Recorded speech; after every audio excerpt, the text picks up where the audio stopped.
Hello, my name's Tony Jaques, and with me is Clare Gough, and I've been Chair of Trustees for the Othona Community these past 6 years. But I need to stand down now, and that's why we're making this video, because we want to recruit a new Chair of Trustees. I know you could have done a lot of other things at the time when you decided to serve as Chair of Trustees, so why? So Othona, when I first came here, really grabbed my heart. I was thrilled to find out that a place like the Othona Community exists. And I wanted to do what I could to see that it flourished and continued to exist, whilst also making the changes that it needed to make to modernise and to be there for the next generation.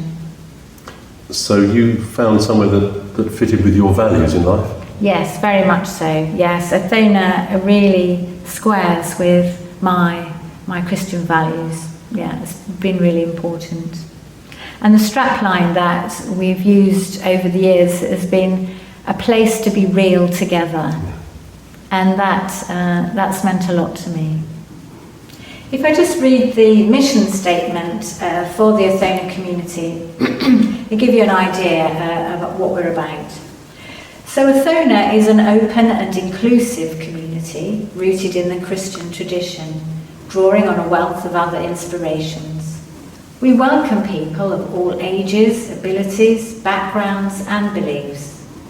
Through sharing in a daily rhythm of work, learning, worship and play, we seek personal renewal and glimpses of the sacred.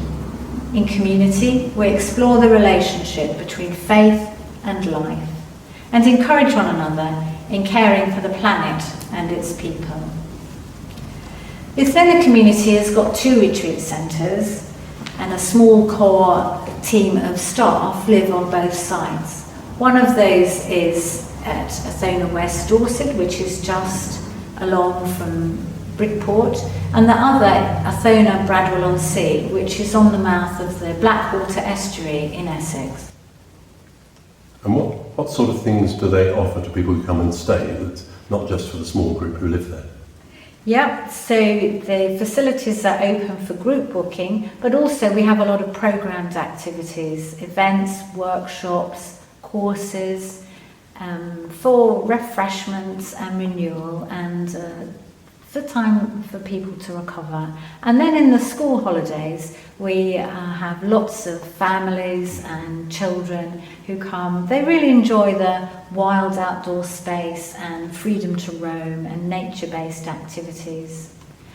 Also, we've got chapels at both sites. We're in the one at West Dorset at the minute, and twice daily worship's an integral part of our time and our offering. Our worship is very inclusive, and it's enjoyed by people of all faiths and of none.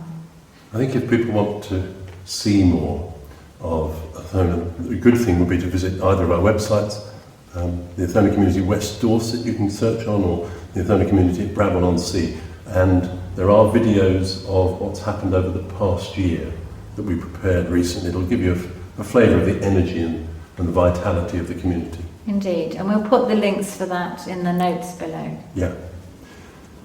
Now, the trustees bring quite a range of talents to the board, I know.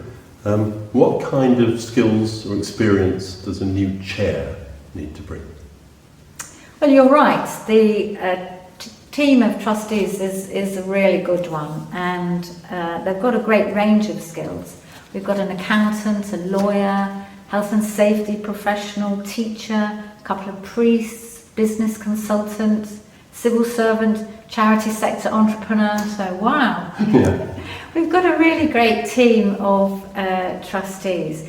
What the chair needs to bring is, of course, the ability to chair meetings and to be comfortable making decisions, but also knowing when not to make a decision. That's really key. And of course, so they've got to be a good listener, and they've got to be able to bring people together to work effectively as a team.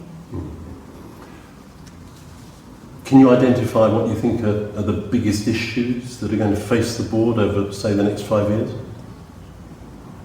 Yes, I mean, I expect mostly it's going to be more of the same. I mean, our challenges are to stay relevant to people's needs, and of course people's needs are changing all the time.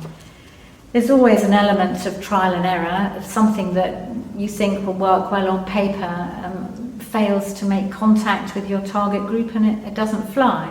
Whilst other things that we do, whoa, they take off and quickly become a much loved feature of the programme year after year. Yeah.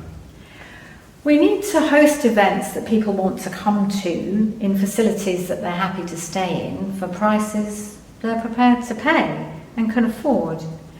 The biggest challenge is always recruiting staff. We have been reliably making a surplus over the past 6 years, which is good. And that means that we have been able to increase the wages, and we are looking to increase the quality of accommodation for the staff. I think we also need to look at the spiritual life and the spiritual development of the people who come and live and work with us. People like me. Our two centres, they have loads in common, but they're also quite distinct. What if I was somebody who knows one of them really well, but knows nothing of the other one? Is that an obstacle to serving on as chair of the trustees? No, I really don't think so. And I think that somebody who doesn't know either centre could be chair of trustees if they brought the right skills. The most important thing to do is dive in and get to know the folk, get to know the centres, and really understand the work that we do.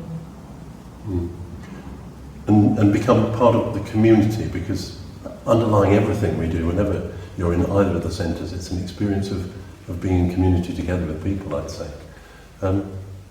Now, the chair's role, like all the trustees, is a voluntary role, expenses only. Can I dare to ask how much time and commitment the person is likely to need to put in? Well, I think every chair has got their own style and the way they work, but what I've been doing is I check my Othona emails every day just to make sure nothing's cropped up. Put aside a morning a week for Othona business. We have 2 weekend trustee meetings a year where we all go to one centre in the February and another centre in the November. So doing a whole weekend meeting, that's a lot of preparation goes into one of those meetings, and time afterwards following up all the actions. So they're the big events. We have our AGM in September, and again, quite a bit of work goes into that, getting the annual accounts ready, writing the annual report, ensuring, we tend to do our AGMs online, so ensuring that you've got all the videos ready. But you're convening those things. You aren't preparing the accounts yourself or writing all the report yourself, are you? No, that's right. I mean, as chair, it's about drawing all of those things together. Other people are making those. And then scattered throughout the year, we'd have the ad hoc, probably every couple of months, a Zoom evening meeting in the week where we take forward a piece of particular business and keep an eye on the budgets and any other issues that need progressing. Thank you, Claire. I wonder if there's a moment from these last years that sums up for you what trusteeship's been about for you. Yes, a really special time for me was this year's AGM, and it's an online event and people make videos and submit the videos for the AGM. And watching the videos, particularly the 2 from the centres, talking about their work over the past year, all the folks who'd come and gone and the groups who'd visited, with some really lovely photographs. And it made me really proud. It really made me proud. And I think if you watch those videos and you think, do you know what, I'd like to be part of that, I'll be part of that work, then you could be the next chair of trustees. And in summary then, those 6 years as chair, how have you found it, the rewards and the demands? Yes, well, when I went into it, I thought, oh, it might be, I had no idea what trusteeship was like or chair of trustees, and I thought it might be something that ladies who lunch do, and I very quickly found out that that wasn't the case. But for me, the more I've put in, the more I've got out, and the more challenging something has been, the more rewarding it has been to see it resolved and to make progress. The work of the Othona community aligns so closely to my own Christian values that it's the way I actualise my faith, and building, as Norman Motley, our founder, would say, building hubs of good Christian living, places to experience the love of God, or choosing the words of St. Benedict, a little school of life. And that's what Othona is for me. Clare Gough, thank you.